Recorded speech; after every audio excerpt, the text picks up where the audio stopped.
What's happening, everybody? I'm back. It's me, your resident supervillain, Mr. J. Washington, and I'm here with a Season 3, Episode 14 review of Black Lightning on the CW. If you have not seen this episode yet, you already know the drill. Come on back, because it will be spoilers.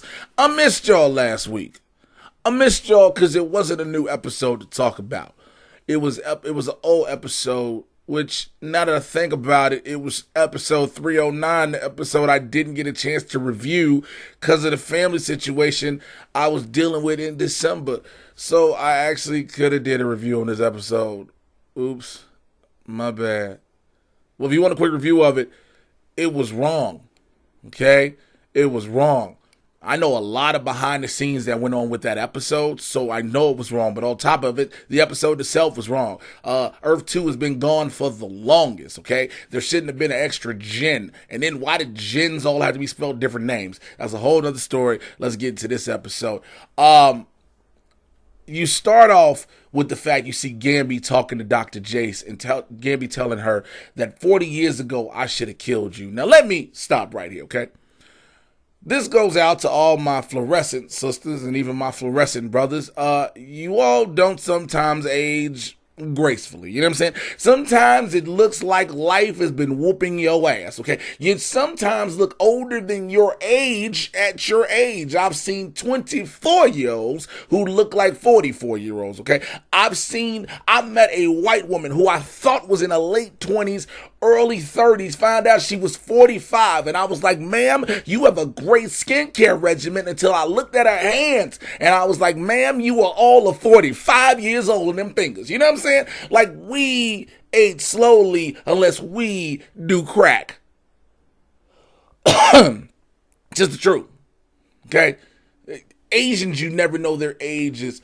And when I say Asian, I mean like Japanese, Chinese, Korean, things like that. You're not able to tell their age because the way their genetic code is. But Dr. Jace, you could not tell me, is damn near 70 years old. I thought she was at least late 40s, mid 50s. Still telling y'all this, Dr. Jace would get this green light business, all right? But I like the fact we keep finding out about Gabi's past. You know, Gabi's past, from what he's done with the ASA and everything, is coming full circle in this season. Where later on, we find out about his relationship with Lady Eve, which, by the way, I love the fact that Jill Scott is back. I'm happy as shit. I knew Jill Scott was coming back when I went in October to the set of Black Lightning. I'll never forget, we were on set and we were at lunch, and you know, the crew was there, a lot of the cast was there, and everybody was getting their food. And I saw a sister walking around with the big hat, glasses, had this swag about herself. And I was like, yo, who is the sister with the Erykah Badu-esque type swag? And then I looked again without the glasses. I was like, oh shit, I think I know who that is. And then so somebody else was walking like, no, was that Jill Scott? And I was like, oh shit, that's Jill Scott. So when I saw her then, I was like, Lady Eve is coming back, because there's no reason Jill Scott is on the set of Black Lightning unless Lady Eve is coming back. But to find out that she worked with Gabi in the ASA, to find out that Gabi actually trained her back in the day, and eventually, you know, they split with their separate ways. Of course, Lady Eve becoming the head of the Shadow Council and Shadow Board, Gabi, you know, helping to catch the starter amount of kids who would become the original pod kids, you know, Black Lightning included, who almost became a pod kid, and Tobias as well. Well, he wasn't a pod kid, he just was an alderman who was, you know, took some shit and kept him alive.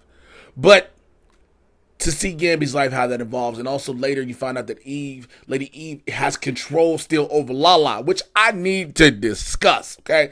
I'm glad Lala's back. Lala has the swag of a man from 1979 living in 2020 in Freeland. However, Freeland is Atlanta light, so I expect Lala to dress the way that Lala dresses. I really do. I don't have a problem with it. I just know that the costume designer was like, what pimp should we dress Lala like this week? Okay? I feel like that's a question on the board for costumes. What pimp are we dressing Lala like this week? But when Lala goes to confront Lady Eve, and, you know, basically he's running Lady Eve, so he thinks.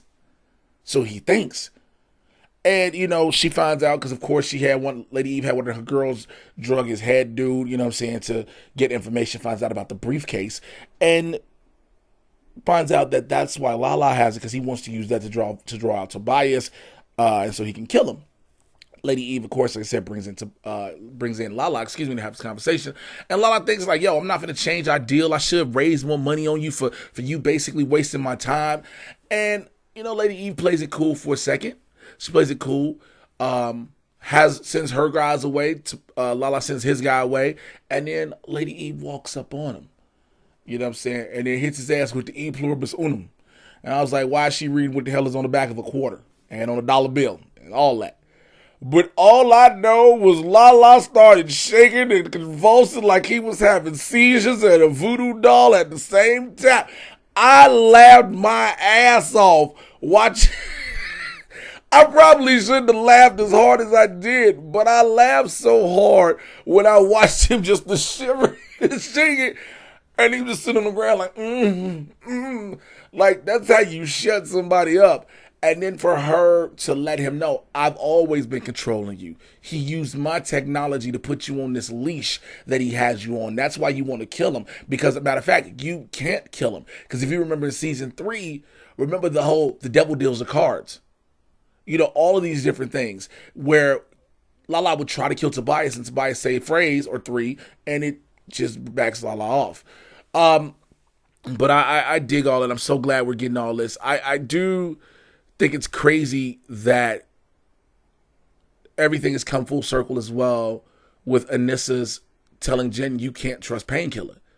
She's kept saying that even while she put Jennifer in an ice bath, and Jen was like, Anissa, I trust him, and plus you don't get to talk about that. You didn't tell me he was alive. And Anissa's like, yo, he is a killer at heart. You have not seen Painkiller yet, which is the truth. Jen had only seen Khalil. She only knows of Khalil. I know some people will say, well, she knows Painkiller from when he had that fucked up dread wig when he was terrorizing school, but that was still Khalil. This is Painkiller, what the ASA has made. And Anissa has experienced Painkiller. Blackbird has experienced Painkiller. And so Jen doesn't believe this. And she's still, even when she's down in the sanctum trying to talk to Khalil and get him to understand that, listen, I understand about you. I know you. I know your heart. I know your soul. I understand what this program is, but you're bigger than this program. We're bigger than this program. We can beat this program. We can override this to the point where you don't have to worry about this. And at the same time, while that is happening, earlier before that happens, Gabi again talks to Khalil about PTSD. Now, here's something I wanted to bring up that's real. That's a big thing that's been happening with this. Not only has this show, as I always say, mimics real life issues and invokes a message and makes you pay attention and listen. This episode has done it again. PTSD is a big thing many people face. And a lot of people believe that post-traumatic stress disorder is primarily, and if not majorly, only found in military personnel. Well, that's not the case. People who go through a traumatic experience is what it's called, go through PTSD, but they don't understand that that's what it is. They don't relate it to that. They hear PTSD and they automatically think, oh, I wasn't in a war, I wasn't fighting, I wasn't a police officer or a firefighter or things like that, a first responder. Some people tend to just dismiss that if you have a very serious situation that happens in your life where your life is at risk, you run the risk of losing your life, you can be a victim to that. I personally was a victim to that. 2018, I had a sore throat that developed into an abscess that ruptured in my throat and put pus and air all of my neck and almost closed up my epiglottis completely. And I had to have my lymph nodes cut into to drain the pus and air out of my neck, as well as an emergency tracheotomy. So I'd have a hole in my neck. And yes, for a while, I went through a very bad case of PTSD. I couldn't get a scratch in my throat without me freaking out and thinking I'm about to have the whole situation happen again. I still sometimes get nervous. I'm losing my voice because I've been using it a lot recently, but things like this have me like, oh, what's going on? So I understand when it happens, and I see it in so many different directions and different, from different situations, excuse me. And so the way that Gabi told Khalil, like, yo, I've been through my own share of PTSD, and you need to talk to somebody, which is another thing they bring up, how black men don't want to go talk to somebody. Ladies, men, if you are not of the black race, let me tell you something. Black men, we suffer a lot. We suffer more than you know on a daily basis. This is not a play the race card thing. This is a realistic thing. When you hear black men say that it is a struggle every day just living in America as a black man, it is the truth. No matter what your financial status is, no matter what your social circle is, no matter where you live, it is a struggle because you are judged by your skin color. And yes, it does happen a lot. Yes, it does take an effect on a person. Yes, there's a lot put on us. Granted, men, we want to be the provider. We have to be the provider. And there are some cases where men have been told that no matter what they do is not enough. You've had women who've experienced it too. Black women go through it a lot. And I will never dismiss what black women go through. Not at all. But right now, we're talking about black men because of what's going on with Khalil. And him saying you need to talk to someone.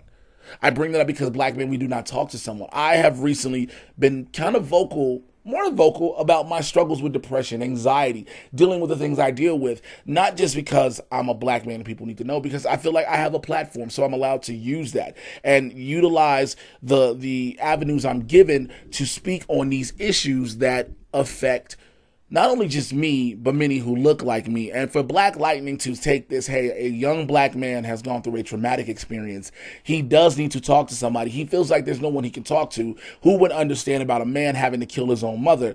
And Gabi said, listen, you do need to talk to someone. There are outlets. Here, use this sketchbook. Put your ideas down, whether you want to write, draw, whatever the case may be. And I appreciate that message. Even earlier, we're still going to the message of people dealing with withdrawal and with addicts, with Lynn and with Jefferson, which, by the way, shouts out to the Al Green kicking off the scene in the kitchen with them cooking. But the understanding that you're seeing with Jefferson, with Lynn. Now, I get it. People in the comments, I've seen it. And I said it, Lynn's portrayal as a crackhead off a green light, off a glimmer, is not something we want to see. It's not. Because Dr. Lynn Stewart, being a very strong black woman, an educated black woman, a powerful black woman, is not something we want to see with her character being broken down. But throughout this all, we're seeing her being built back up. You know what I'm saying? She's had her rise. She's had her fall. She's had her peaks, her valleys. She has those a lot, as does every other character on this show. I think because Lynn is not the one with superpowers, is not the one with a military background or training, this is the one we want to stay straight-laced through. And I respect the fact that this character has an arc like that. Like, I don't always like to talk about, like, how you'll hear most critics, pundits, and all that other stuff talk. Like, she does have an arc. Her arc is she's a woman who's in love with a man. Her man, her husband, is a superhero. She got tired of her superhero getting the shit shot out of him in the streets. She asked him to quit. He didn't want to quit. She had no choice but to divorce him. This is after they had kids. Then they get back together eventually. Well, they don't get back together. They talk. They flirt around. Find out the kids are in trouble. He gets the kids back. They slowly get back together. Then she finds out her kids got abilities. Now she got to deal with that. Not only does a man have abilities, her kids have abilities. And not only does a man still want to fight crime, now her oldest daughter's trying to fight crime. Her youngest daughter's freaking out because she got powers. Now her youngest daughter's fighting crime. And then the uncle, who is the tailor, he's known about this all along. And all these different things, and she has to deal with all of that. Now she's the smartest person that the government, in a sense, knows to go to help these situations with these pod kids. And she has all this stress on her. And then the government induces a hypnosis program which makes her get high on green light, and she's taking the green light like Tic Tacs and Mentos with the Diet Coke in her mouth, and she's going crazy, and now she's freaking out. But you have all this, and you have a family who's not leaving her side, so it's to help her rebound. So I dig it. I like how when they were at the dinner table of Pierce's, and everybody was being open about everything. Lynn telling everybody, I've been addicted to green light. Dale tricked me. Jen telling Dale used me, and I had to kill a bunch of people I didn't realize I murdered. Anissa was like, the chick I'm with is the one. I don't know what else you want me to know. You need to know, like, I'm in love with the chick to turn into a leopard and an old man. Like, she keep her emotions in check when we have sex. Like, It don't come to a beautiful romantic thing to me and an old dude just getting it on out of nowhere. Don't turn to that. I love her. And they was like, you need to give us a real secret. What is you doing?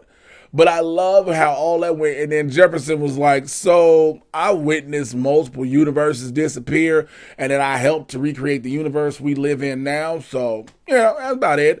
And Jen, I'm like, yo, did you really have to one-up us? He was like, yeah. I love the fact that Jefferson just Kanye shrugged him like, so, I mean, no secrets, right? Because, remember, they were all gone. So, there isn't the technology there to give them the thing that Cisco made that they used on Supergirl, that they used on Flash and whatnot, to help give the memories back of whatever was, during and before Crisis. So I like that. I still got to talk about Brandon. Okay, so listen. I try to give Geoforce credit. I get who he is, his reasoning. He wants to kill Dr. Jason, killing his mama. Again, I don't trust the hero with that luxurious of goddamn hair. His hair is too beautiful to be that angry. Sir, you have no flakes. What are you mad about? Your hair has luster and bounce. Okay, your mama's with you in spirit and in a bag you carry around your neck. Why? Why are you so evil? First of all, I feel like the writing team, the directors and producers, I get you want to showcase the boy's hair.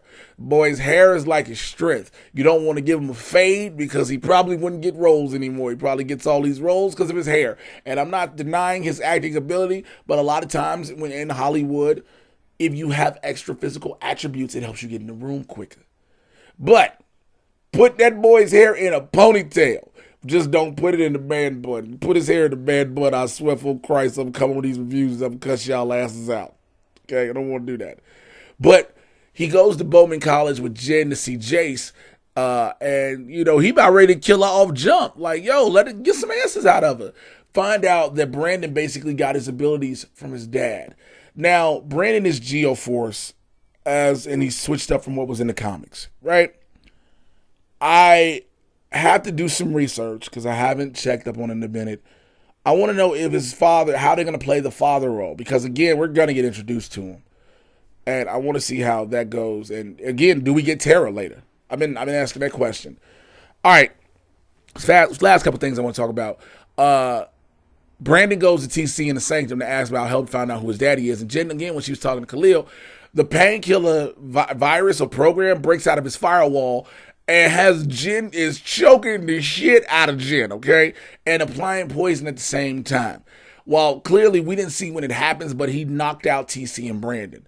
What I would have loved to see now, Jen is like, Khalil, you're hurting me. And I get what she's trying to do. She's trying to get through to him. I get that. I understand it completely.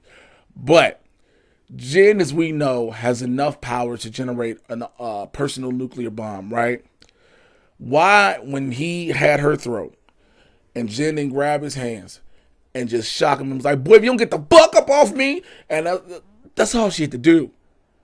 I mean, I get it. And I like the fact she can use her ability to counteract the poison. I love that.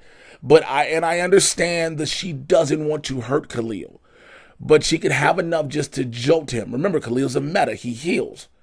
Right? So she could have enough to jolt him off of her.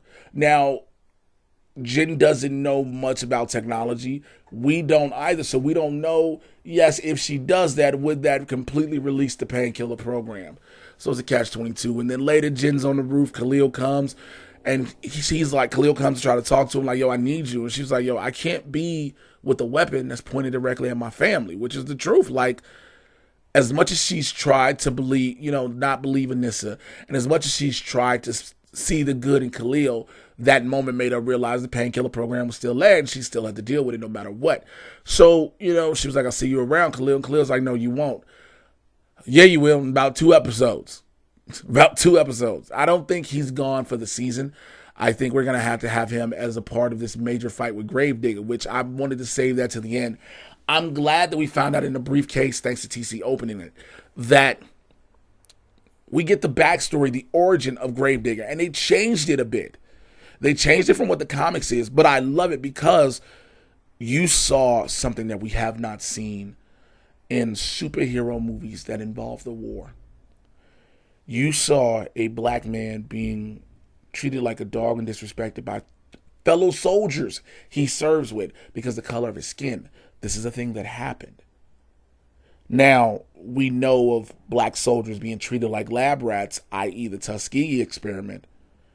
But to see how he is basically black meta Captain America, like, I get it. And also, I'm here to watch Wayne Brady do stunts. Okay, I understand all of them are not him. I am fine with that. However, to watch Wayne Brady fight, listen, to have come to life, the phrase, is Wayne Brady gonna have to choke a bitch? Like, it's coming to life on the screen, ladies and gentlemen. And if you don't know where is Wayne Brady gonna have to choke a bitch gonna come from, check out the Chappelle Show. It's the episode with Wayne Brady. To see him in a different light, I've really respected that. We've seen Wayne Brady be dramatic in soap operas. We, of course, know him to be comedic. You know, he played a bit of a asshole-ish type deal when they did the Training Day type thing on the Chappelle Show. But to watch him be this evil bad guy, but in a sense, when you hear his backstory, you're like, oh, he's a bad guy, but not for the reason you think he's a bad guy. He has a purpose, and the reason he is the way he is because how he was treated. And you're like, okay, I get it. So I mean, the fact that he's the big bad throughout all of this, I don't have an issue with. I am a little upset, that the briefcase just held that information and we didn't get more on the MODs unless that's what TC and Gambi saw at the end. Because they are still around. They were defeated, not killed. So I want to know how that goes, especially when you know the Gravedigger is bringing this Markovian army itself, with the meta army, into Freeland. So I want to know what you thought about this episode in the comments below. All right, you know how I feel about it. Let me know what you think. Like, subscribe, and click on the notification bell so you find out when I'm dropping new videos, man. Subscribe to the channel. Please, subscribe. Trying to get them numbers up. I never thought I'd be caring about the numbers on my channel, but now I'm like, okay, we got to get to at least, we're almost at 6. We got to get to 10. Got to get to 10K. And yes, it's a marker away. Let's see how we can make that happen. But if you subscribe, I'll be one person closer, right? Follow me on Twitter and Instagram at, right there, Mr. J. Washington. It's lower, so I ain't got to spell it. And join my supervillain squad on Patreon, patreon.com/Mr. J. Washington. So I got these interviews, right, from the Black Lightning segments that I did in October. I just told y'all about. I will place them up first in the Patreon. So you all will have exclusive views of them first. And then maybe 2-3 weeks later, the world will get it. The rest of the world will get it. But you all will have them first. So, sounds cool? Cool. And make sure you're checking out the Mad Titan podcast everywhere you get your podcast listen on. I get you caught up on all the things, everything that is happening in the Marvel and DC live action and cinematic universes. It is barbershop talk for nerds, so y'all already know what I tell you. Come on in the convo, all right? I just dropped episode 51, so it is available. 51 is the time you see this. So if you see this way later, you're going to be like, oh, is it just on 51? It should be way later, way past that. All right? I will holler at y'all later. Till then, take care. I'm out of here.